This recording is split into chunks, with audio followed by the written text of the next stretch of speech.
bonjour à tous. Donc Philippe et Père David sont de plus en plus malins, comme ils savent que les messages durent très longtemps. Ils m'ont dit, Philippe, je te donne 6 versets. Avec ça, ça devrait durer pas plus que 10 minutes. 6 versets. Donc le texte d'aujourd'hui, c'est, on reprend donc à la suite de dimanche passé, donc c'est le verset 17 du chapitre 2, jusqu'à 3, verset 5. Alors on va le lire pour commencer.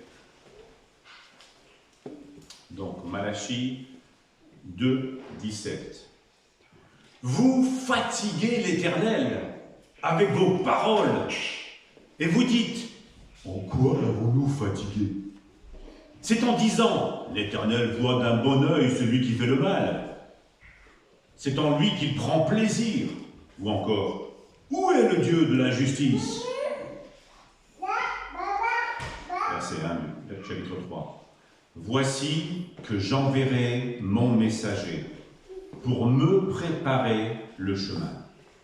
Et soudain, il entrera dans son temple, le Seigneur que vous cherchez, le messager de l'alliance que vous désirez. Le voici qui arrive, dit l'Éternel, le Maître de l'univers. Qui pourra supporter le jour de sa venue?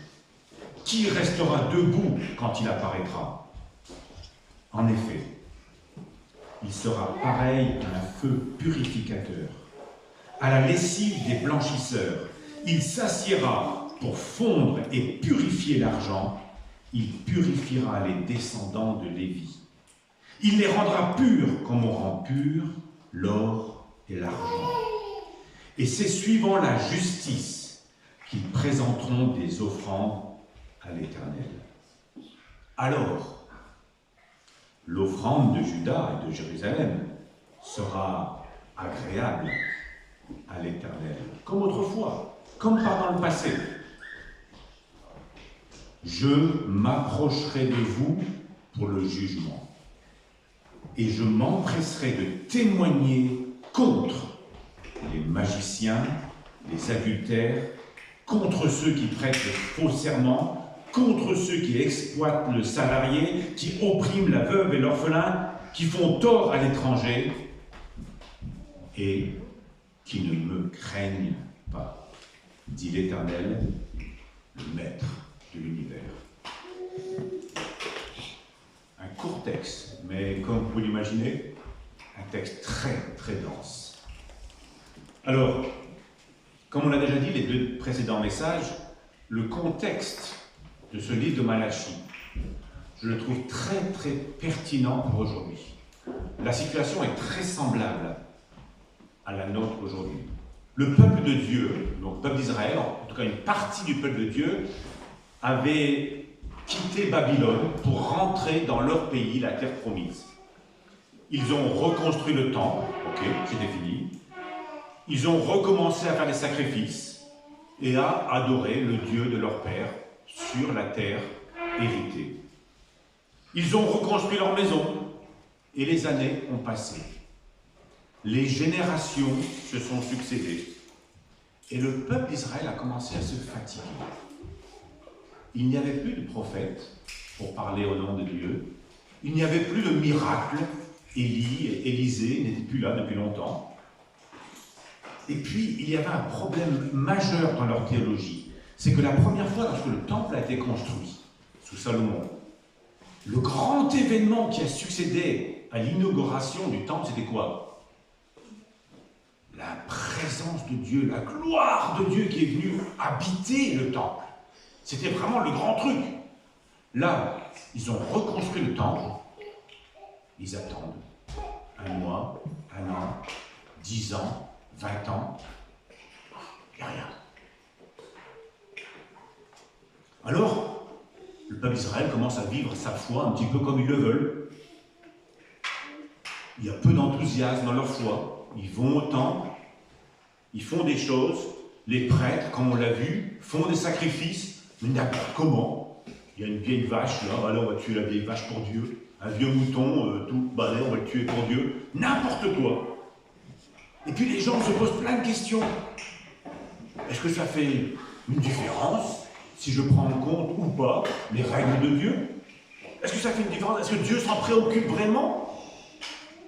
les générations se succèdent et les promesses de Dieu ne se réalisent pas.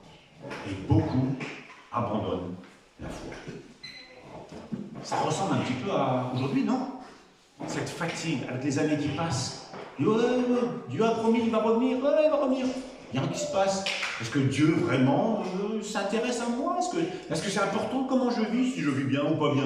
Quelle différence ça fait? Et alors, leur religion devient ce que j'ai appelé une religion de blabla, de parole. Et à travers le livre de Malachie, ça revient et ça revient et ça revient. Parmi ceux qui n'abandonnent pas la foi, la plupart d'entre eux, en fait, transforment leur religion en une religion de mots. Dès le début du livre de Malachie, on voit ça. Verset 2 du chapitre 1. « Je vous ai aimé, dit l'Éternel, mais vous, vous dites, blabla, vous dites, oh, en quoi Dieu nous a aimés ?» C'est constamment ça. Verset 6. « À vous les prêtres qui méprisez mon nom, et vous dites, blablabla. » Verset 11 à 13. « Oui, mon nom est grand parmi les nations, dit Dieu, mais vous, vous le déshonorez en déclarant. Vous dites, oh là là, quel ennui. » Tout des paroles, des paroles, des paroles. Et dans le texte d'aujourd'hui, verset 17 dit, « Vous fatiguez l'Éternel par vos paroles. » Dans la version du Semeur, c'est « Vous lassez l'Éternel par vos discours. » Bla bla bla bla bla bla. Et vous dites, en quoi l'avons-nous fatigué? C'est en disant, l'Éternel voit d'un œil bon celui qui fait le mal, c'est en lui qu'il prend plaisir. Ou encore, vous dites encore, mais il est où Dieu? Voilà, toutes ces paroles. Ils étaient très bons en palabres, en blabla, et on verra par la suite, dans le verset 5 du chapitre 3, ils étaient très mauvais en action. C'est pour ça que le texte de Jésus tout à l'heure, on a vu l'introduction, est pertinent. Jésus dit, mais comment tu vis? C'est facile de dire, Seigneur, Seigneur, mais comment tu vis? Et voilà, le peuple d'Israël, c'était exactement ce problème. Il palabrait, il discutait, il râlait, il pestiférait. En fait, c'était sûrement des très bons Français. Et puis, il discutait de tout et de rien, de la religion, de Dieu. Il savait répondre aux questions. La Trinité, il y a combien de personnes? 3. Ouais, je savais. Là, tu connais les réponses. Mais comment tu vis? Est-ce que Dieu se soucie de nous? Est-ce que Dieu nous aime vraiment? Comment est-ce qu'on peut savoir que Dieu nous aime vraiment? Est-ce que Dieu est vraiment au contrôle de l'univers? Comment tu sais ça? Et blablabla, et blablabla, et blablabla. Et il commence à douter. Plus tu parles, plus tu discutes, plus tu commences à douter de l'amour de Dieu pour eux, verset 2 du chapitre 1. Et il doute ici, dans ce verset 17, il doute de la justice de Dieu. Où est le Dieu de la justice? Il disait, l'Éternel voit d'un œil bon, ça veut dire, il les trouve bien, les gens qui font le mal. Il trouve leur plaisir dans les gens qui font le mal. Il disait ça. Où est la justice de Dieu? En tout cas, c'est clair que le peuple de Dieu, en ce temps-là, il vivait en décalage avec les règles de Dieu. Et il se permettait de remettre en question vraiment les bases, les fondamentaux de leur foi. La justice, l'amour de Dieu. Et le peuple ne voit plus les choses comme Dieu voit les choses. Il y avait un sentiment de décalage, d'éloignement. Et puis, il y a un scepticisme qui s'installe. Est-ce que vraiment on peut dire que? Où est le Dieu de justice? Même peut-être de l'athéisme. Peut-être qu'il n'y a pas de Dieu là-haut. Alors quand on remet en question toutes ces choses par rapport à Dieu, quand on se pose autant de questions, eh bien, on se crée ses propres règles. Et c'est ce qu'ils ont fait. Puisque Dieu n'avait plus l'impact sur leur vie, alors c'est eux qui décidaient. Moi, je suis le maître de ma vie, je décide comment je vais vivre ma vie. Et le peuple tombe, on le verra à la fin du passage, dans l'adultère, dans toutes sortes de péchés, parce que ce sont ces règles qui deviennent les règles qu'ils veulent suivre. Et Malachie leur dit, il leur crie à leurs oreilles, « Vous fatiguez Dieu avec vos paroles. » Alors rappelez-vous, c'est quand même impressionnant ce qui se passe ici, Rappelez-vous, on est en 400 avant Jésus-Christ, grosso modo. Et l'Ancien Testament est sur le point de se terminer. On est en train de l'étudier, les toutes dernières pages de l'Ancien Testament. En 1400 avant Jésus-Christ, Dieu avait fait sortir son peuple d'Égypte. Il l'avait choisi, il l'avait sorti de l'esclavage, il l'avait nourri, il l'avait accompagné, il lui avait donné ses lois, il lui avait montré, manifesté son amour de plein de différentes façons. 1400 années en arrière. Mais très vite, dans les jours qui ont suivi cette grande délivrance, le peuple a refusé de suivre ses instructions. Et 1000 années plus tard, Malachie leur dit « Mais vous fatiguez Dieu avec vos paroles. » C'est comme si rien n'avait changé. Dieu déclare à ce peuple qui était la prunelle de ses yeux, qui était son trésor, qui était son chéri, qui était son enfant premier-né, comme il l'appelait, celui qui l'avait conduit. Il dit, on l'a vu, premier message, chapitre 1, verset 10, « Je ne prends plus aucun plaisir en toi. » Terrible. 1000 ans plus tard, je ne trouve plus aucun plaisir en toi. C'est comme si Israël n'avait rien compris. Comme si, excusez-moi l'expression, Dieu avait perdu son temps avec eux. Il avait essayé de l'éduquer, de lui apprendre ce qui était important, ce qui était vrai, ce qui était juste. Ils n'ont pas voulu se soumettre à ces lois. Et lorsque Malachie, ce petit prophète, aura fini de parler, que son livre sera fini, eh bien, Israël va rentrer dans une phase de silence total pendant 400 ans. C'est fini. On ferme la page, silence pendant 400 ans. Et le prochain prophète qui va apparaître en Israël, ça va être celui qui va crier « Attention, il arrive, il est là, il est là !» Et c'est celui qu'on verra dans ce texte. Malachie appelle « Voici que j'enverrai mon messager pour me préparer le chemin. » Il y aura 400 ans d'attente. Les Juifs attendaient l'accomplissement de quelque chose. Mais avec le temps, ils se sont fatigués. Ils sont devenus un peu moqueurs. Ils ne croyaient plus vraiment au retour ou à l'arrivée de ce Messie. Ouais, c'est vrai. Les prophètes ont annoncé que Dieu prendrait plaisir à ceux qui suivent sa voie, mais maintenant, évidemment, il prend plaisir dans les méchants. Regardez, il n'y a pas de différence entre ceux qui suivent Dieu et ceux qui ne suivent pas Dieu. Est-ce que Dieu vraiment s'intéresse à nous? Toutes ces questions, c'est très contemporain. Est-ce que ça vaut la peine de persévérer dans la foi? Regarde, c'est plus facile pour ceux qui n'ont pas de foi que pour moi. C'est ce que pensait le peuple d'Israël. Et le ton de ce verset 17, il est moqueur. Où est le Dieu de justice? Où est-ce qu'il est? Est-ce qu'il m'entend? Est-ce qu'il me voit?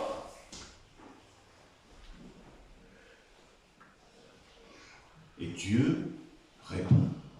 Bien sûr que Dieu répond. Un peu comme dans Job 46, l'Éternel répondit à Job au milieu de la tempête. Dieu répond aux interpellations de son peuple. Une chose est sûre, Dieu ne prend pas plaisir dans son peuple. Mais il dit, j'envoie quelqu'un. Et de ce quelqu'un, Dieu dira en lui, j'ai tout mon plaisir. Voilà. Donc le peuple, pour Dieu, plus de plaisir. Le peuple râle contre Dieu. Il dit, t'es où, tu fais quoi, et ta justice, c'est quoi? Et Dieu dit, j'envoie quelqu'un. Et ce quelqu'un, j'ai tout mon plaisir en lui. Le peuple demande des comptes à Dieu. Il dit, mais il est où ta justice? Comment tu fais pour permettre aux méchants de réussir dans la vie? Et évidemment, tu as du plaisir avec eux. Et Dieu leur répond, verset 1 du chapitre 3, « Voici que j'enverrai mon messager pour me préparer le chemin. Et soudain, il entrera dans son temple, le Seigneur que vous cherchez, le messager de l'alliance que vous désirez. Le voici qu'il arrive, dit l'Éternel, le Maître de l'univers. » Donc, en réponse à ce scepticisme, à ces moqueries du peuple, Dieu répond et dit, j'envoie le messager. Il renouvelle les promesses. J'envoie un messager et il arrivera pour préparer le chemin, dit Dieu, devant moi. Donc c'est clair, Dieu dit, j'arrive. Mais avant que j'arrive, j'envoie un messager. Et ce messager, c'est qui? Le premier messager, c'est qui? Comment? Plus précisément, Jean le baptiseur, Jean-Baptiste, t'as raison, oui. C'est ça. Jésus dira dans Matthieu 11, comme les envoyés s'en allaient, Jésus saisit cette occasion pour parler de Jean le Baptiste, à la foule. Qu'êtes-vous allé voir au désert? Leur demanda-t-il. Un roseau agité çà et là par le vent? Oui. Qui donc êtes-vous allé voir? Un homme habillé avec élégance? Généralement, ceux qui sont élégamment vêtus vivent dans les palais royaux. Mais qu'êtes-vous donc allé voir au désert? Un prophète? Oui, assurément, et même bien plus qu'un prophète, dit Jésus.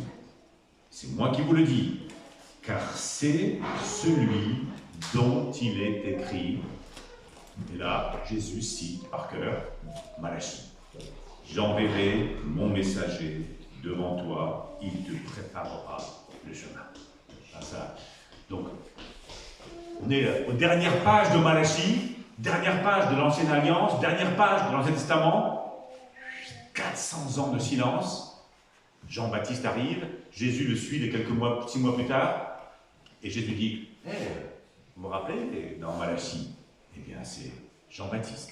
C'est lui, au chapitre 3, verset 1, quand Dieu dit « Voici que j'enverrai mon messager pour me préparer le chemin », eh bien, c'est lui.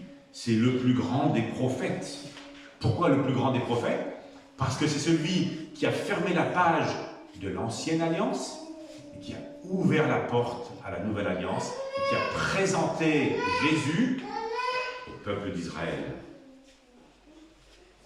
Et qui a dit, parmi ses premières paroles, en voyant Jésus, il a dit « Voici enfin l'agneau de Dieu, le mouton de Dieu, celui qui enlèvera le péché du monde. » Écoutez-le.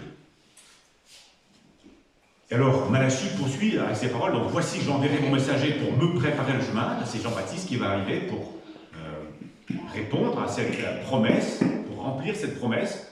Mais il ne s'arrête pas là. Malachie dit, dans le même verset 1, « Et soudain, il entrera dans son temple, le Seigneur. » Alors là, c'est intéressant parce que, comme tout à l'heure je vous l'ai dit, ça fait des années que le peuple d'Israël attendait, espérait, sont déçus, parce que le temple est construit, mais rien ne s'est passé. La gloire qu'ils avaient connue, que leur père et grand-père et grand-grand-grand-père avaient connue, elle n'était plus là. Elle avait disparu. Dans Ézéchiel, la présence de Dieu avait disparu du temple après l'attaque des Babyloniens. Il n'y avait plus de Dieu présent parmi eux. Et là, les premières paroles que Dieu répond à leur scepticisme, à leur moquerie, c'est « Il arrive, il entrera dans son temple. Je vais revenir habiter parmi mon peuple, dit Dieu. » Et ça, c'est une très très très bonne nouvelle. Et nous qui connaissons la suite de l'histoire, pas encore la fin de l'histoire, mais la suite de l'histoire, on sait que Jean va parler de Jésus avec ces paroles. Il va dire, et la parole, Jésus, le Seigneur, celui que Dieu envoie, la parole s'est faite homme et elle a habité parmi nous. Pleine de grâce et de vérité, et nous avons contemplé, nous avons vu sa gloire. La gloire de Dieu est revenue en Jésus. 400 ans de silence, et puis enfin, Dieu vient habiter parmi les hommes. J'envoie vers vous le messager de l'Alliance, dit Malachie, le messager d'une nouvelle alliance. Vous vous rappelez, Jésus aussi va présenter sa personne lors du dernier repas en disant « Ceci est mon sang par lequel est scellée cette nouvelle alliance. » Jean-Baptiste ferme la porte de l'ancienne alliance, il ouvre la porte devant Jésus qui arrive, il dit « Voici l'agneau de Dieu, celui qui enlève le péché du monde. » Et Jésus dit « Mon sang qui est versé pour vous, c'est le sang de la nouvelle alliance. » Je continue. ne s'arrête pas là. C'est beau tout ça, mais ça ne s'arrête pas là. Verset 2 du chapitre 3, Dieu répond. Il a répondu et il leur a dit, « Je viens vivre avec vous. » Il leur répond, « Mais je viens aussi rendre justice. » Dans 2,17, les gens se moquaient de Dieu, disaient, « Mais où est ta justice? Où est le Dieu de justice? C'est quoi? Qu'est-ce que tu fais? Tu prends plaisir dans les gens qui font le mal. » Et Dieu répond, verset 2, « Qui pourra supporter le jour de la venue du Seigneur? Qui restera debout quand il apparaîtra? » L'arrivée de, on sait maintenant c'est Jésus, mais du Seigneur, l'arrivée de Dieu sur la terre, c'est la réponse de Dieu à ce peuple moqueur. Et Dieu répond en quelque sorte en leur disant, c'est pas ma justice qui a un problème, mais c'est bien la vôtre. Et je vais m'en occuper. Vos sacrifices sentent mauvais. Vous sentez mauvais. Je n'ai pas de plaisir ni à vous voir, ni à vous entendre. Mais je vais envoyer mon sacrifice. Je vais envoyer l'agneau de Dieu qui, lui, va enlever votre péché. C'est la réponse de Dieu à cette interpellation du peuple, qui se moquait de Dieu et de sa justice. Et nous avons lu dans le psaume 51, un homme, David, qui crie vers Dieu pour obtenir sa justice. « Oh Dieu, fais-moi grâce, conformément à ta bonté, efface mes transgressions. » Le peuple ne disait pas ça. Le peuple disait, « Elle est où ta justice? Tu fais n'importe quoi. » Et David dit, « Mais non, j'ai besoin de la justice de Dieu. » David dit, « Lave-moi complètement de ma faute, purifie-moi de mon péché. » Tu es juste toi, dans tes paroles. Tu es sans reproche dans ton jugement. Moi, dit David, je suis coupable. C'est une approche très, très différente de Dieu. Et David supplie Dieu de le purifier, de le laver. Je serai pur, lave-moi, et je serai plus blanc que la neige. C'est exactement ce qui se passe quand Dieu vient et qu'il apporte sa justice. Et le texte continue en disant, en effet, la fin du verset 2, chapitre 3, en effet, il sera pareil à un feu purificateur, à la lessive des blanchisseurs. David parlait, lave-moi, je serai plus blanc que la neige. Et là, Malachie dit, quand Dieu va venir, nous on sait que Jésus va arriver, il va être comme un feu purificateur. Il va laver. Il s'assiera, dit Malachie, il s'assiera pour fondre et purifier l'argent. Il purifiera les descendants de Lévi. Il les rendra purs comme on rend purs l'or et l'argent. Et c'est suivant la justice qu'ils présenteront des offrandes à l'Éternel.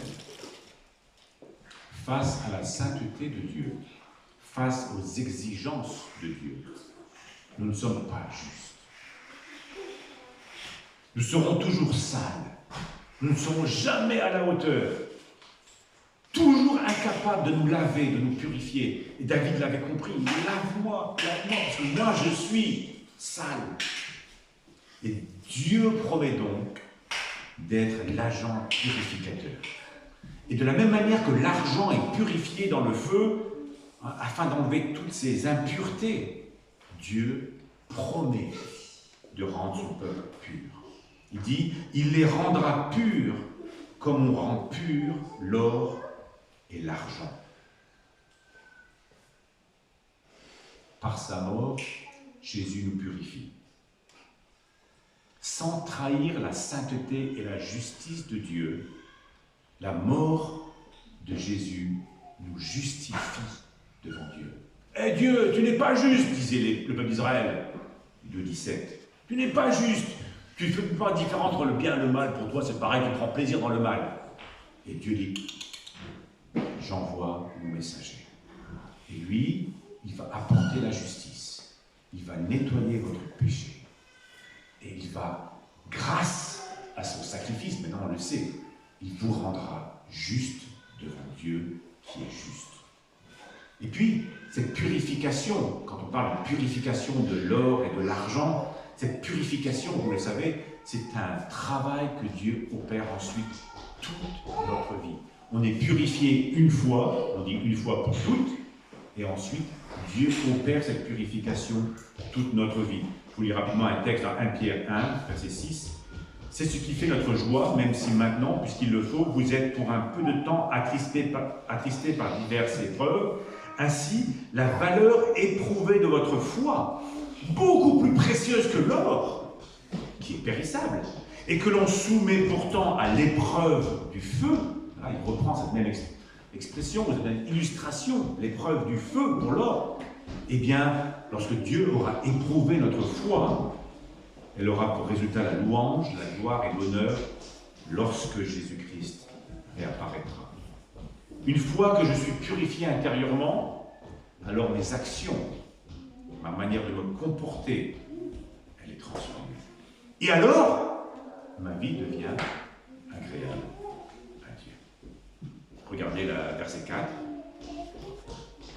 Dieu dit par Malachie, « Alors l'offrande de Juda et de Jérusalem sera agréable à Dieu, comme autrefois, comme par le passé. » Il y a des choses qui sont agréables à Dieu. Il y a des choses qui sont désagréables. Dans le début, chapitre 1, verset 10, Dieu dit au peuple, « Je ne trouve aucun plaisir en vous, ni dans vos sacrifices, ni dans vos blablas, dans vos paroles, aucun plaisir. Vous êtes complètement désagréable à mes yeux. » Et là, Dieu dit, « Alors, l'offrande que vous allez m'apporter, votre vie sera agréable. » C'est exactement ce que dit aussi dans le chapitre 51, David. « Alors, je serai agréable à Dieu. » Lorsque tu regardes ta vie, tes pensées, tes actions, qu'est-ce que Dieu dit à ton avis? Je prends plaisir en toi. J'ai du plaisir à te voir vivre, à te voir penser, à te voir parler. J'aime t'entendre parler. Que quelqu'un prenne le livre que j'ai laissé là. D'ailleurs, il y a un livre, pas encore terminé un livre. Merci. J'ai trouvé je vais vous donner un petit extrait qui parle du travail. C'est un métier qui a un peu disparu, mais le travail de celui qui travaille, on appelle le fondeur de l'argent. L'image de l'ancien fondeur d'argent au travail revêt pour les chrétiens à la fois une grande beauté et beaucoup de gravité. Rappelez-vous l'ancien procédé de raffinage.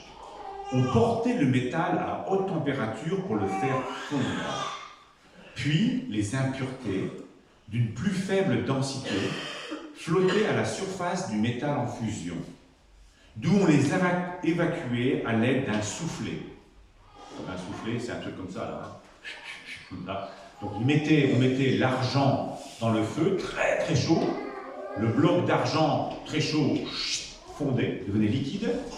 Et les scories, les impuretés du métal, qui avaient une densité moindre, flottaient à la surface. On prenait un soufflet, on faisait comme ça, et on enlevait, elles s'envolaient.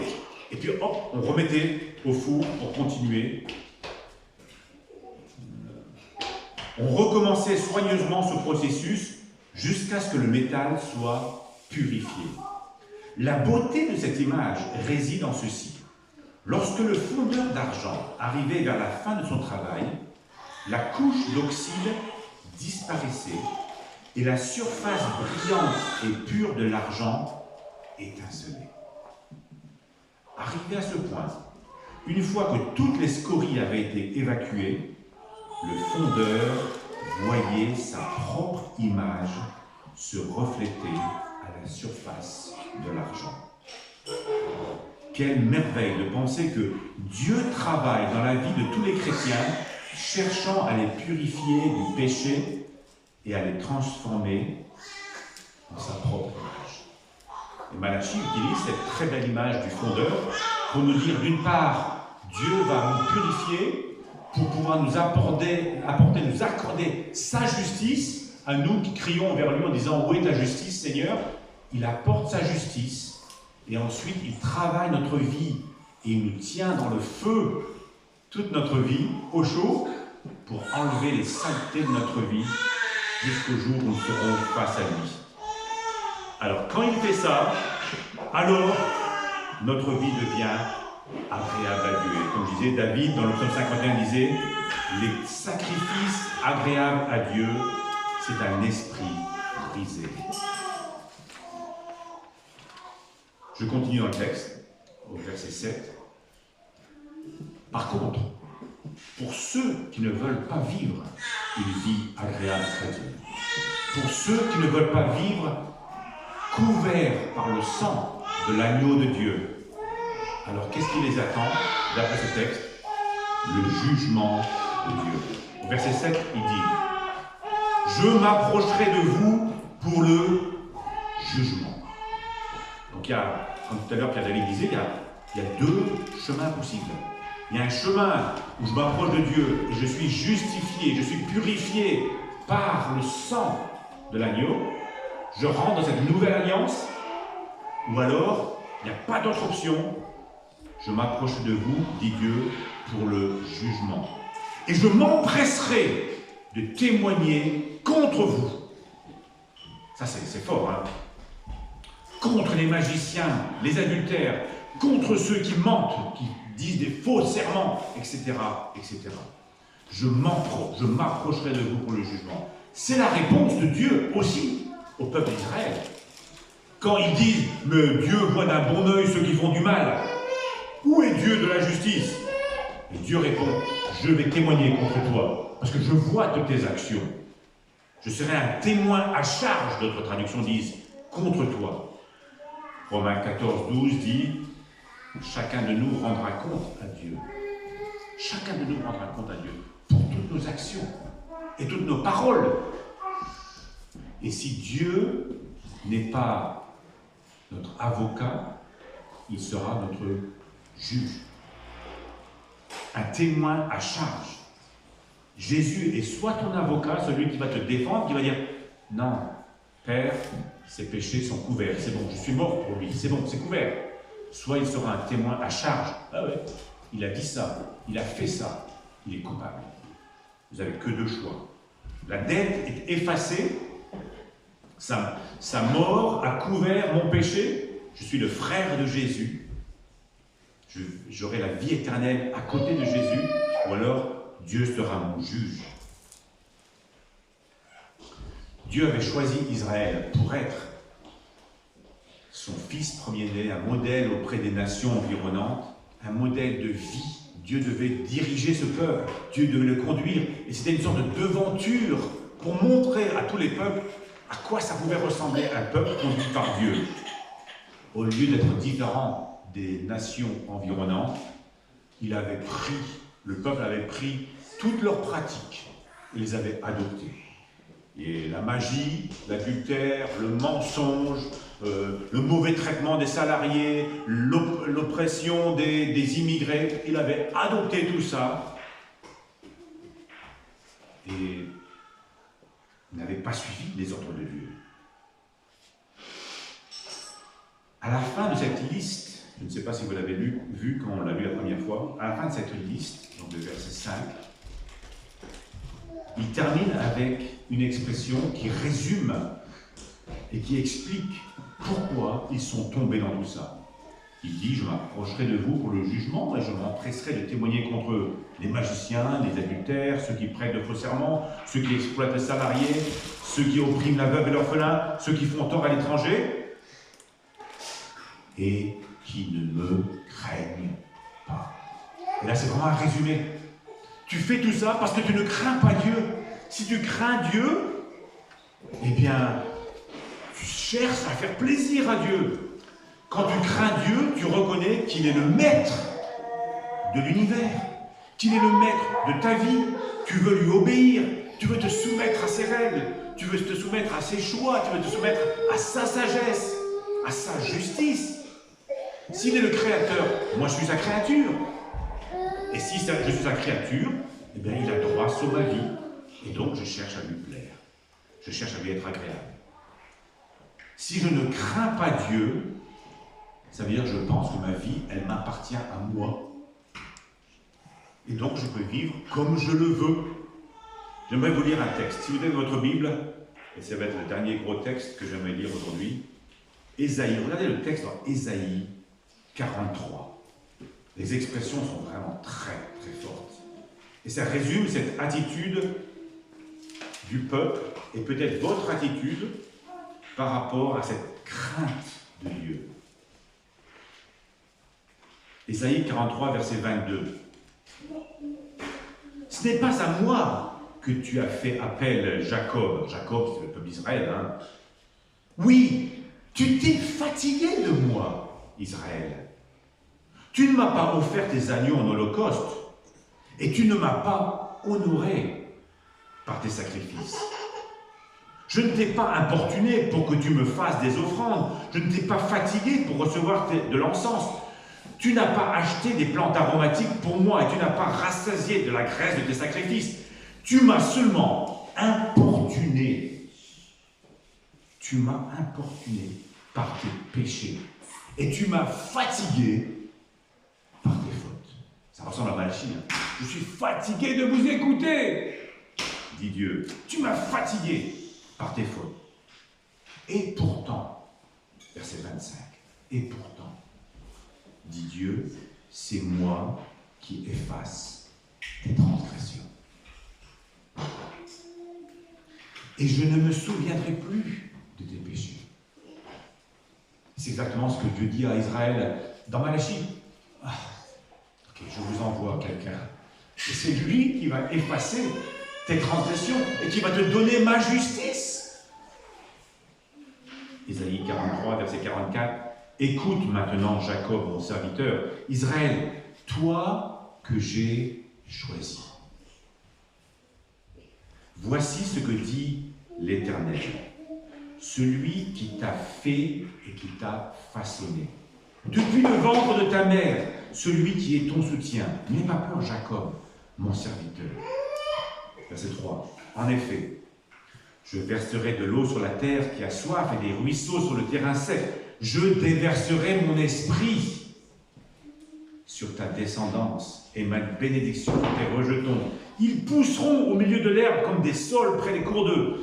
L'un dira, écoutez bien, l'un dira, et les gens réagiront. Quand l'Esprit de Dieu va tomber sur eux, ils vont réagir en disant quoi? Ah, j'appartiens à l'Éternel. Je ne m'appartiens pas à moi-même, j'appartiens à l'Éternel. Ben oui, bien sûr. Et l'autre voudra porter le nom de Jacob. Et un autre écrira sur sa main. Il écrira quoi sur sa main? J'aime Joseph. Non. Qu'est-ce qu'il dira sur sa main? Le nom de son joueur de foot préféré? Non. Qu'est-ce qu'il dira? Propriété de l'Éternel. Ah, j'ai trouvé ça excellent. Propriété de l'Éternel. Quand l'Esprit de Dieu vient en toi et tu te rends compte, mais je ne m'appartiens pas à moi-même. Dieu, le Créateur, c'est lui qui m'a fait dès le sein de ma mère. C'est lui qui m'a formé. C'est lui qui m'a choisi. Propriété de l'Éternel. Ça veut dire, si tu es propriété de l'Éternel, tu peux faire ce que tu veux? Ben non. Tu ne peux pas faire ce que tu veux. Tu dis à ton maître, je fais quoi maintenant? C'est ça, je fais quoi maintenant? Est-ce que tu veux que je fasse ça? Oui, va faire ça. Ça me sera agréable. Ça me fera plaisir de faire ça. Je le fais. Propriété de l'Éternel. Le peuple d'Israël avait cessé de penser ainsi. Ils étaient quoi? Propriété de Bibi. Voilà. Je m'appartiens à moi-même. Je fais ce que je veux. Les règles que j'instaure, ce sont mes règles. Ah oui, mais Dieu n'est pas d'accord avec ça. Je m'en fiche. Ta justice. Où est le Dieu de justice? De toute façon, toi, tu penses que ça c'est bien, ça c'est pas bien. Je m'en fiche. C'est mes règles. C'était ça le problème. Propriété de l'Éternel. Dieu avait façonné Israël. Israël appartenait à Dieu. Il ne pouvait pas vivre n'importe comment. Et pourtant, il vivait n'importe comment. Si je crains Dieu, je m'arrête ici, si je crains Dieu, alors je dois reconnaître que j'appartiens à l'Éternel. Et je ne peux pas faire ce que le peuple d'Israël faisait, tomber dans la déterre. Je ne peux pas faire ça. Je ne peux pas mentir à mon prochain. Non, j'appartiens à l'Éternel. Je ne peux pas. Je ne peux pas faire du mal à opprimer l'étranger. Non, je ne peux pas. Je ne peux pas faire du mal à la veuve et l'orphelin. Non, je ne peux pas. J'appartiens à l'Éternel. Et j'écrirai sur ma main propriété de l'Éternel pour m'en rappeler constamment. Faites-le. Chez nous, on n'a pas le droit d'écrire sur les mains. Mais si tu écris propriété de l'Éternel, ça va, tu peux le faire. Ça. Propriété de l'Éternel. Comme ça, quand tu as envie de faire le mal, alors, propriété de l'Éternel. Ça changera sûrement ta vie. Conclusion.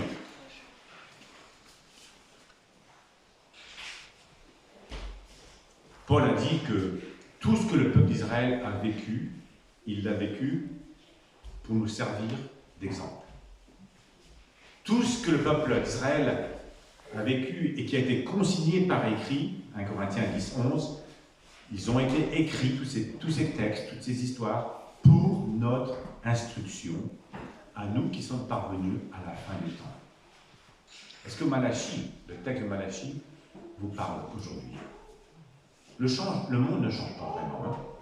En tout cas, le cœur de l'homme ne change pas du tout. Il est pareil. Le peuple d'Israël est rentré de Babylone avec un cœur identique que celui de leurs parents et de leurs grands-parents.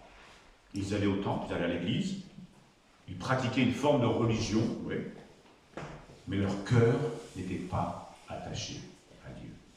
Ils remettaient constamment en question l'amour de Dieu. Est-ce que Dieu vraiment m'aime? Est-ce que Dieu vraiment me voit? Où est la justice de Dieu? Est-ce que ça fait une différence si je vis comme ça, contrairement aux ordres de Dieu? Ils ne craignaient pas Dieu.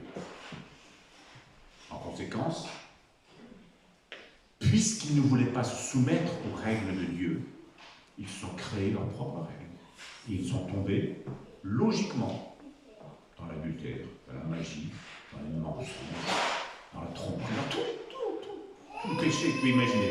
Tous les domaines de leur vie ont été affectés par leur rébellion. Alors, 3 questions.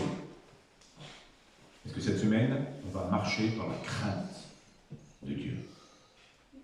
Est-ce que cette semaine, tu vas écrire sur ta main propriété de l'Éternel?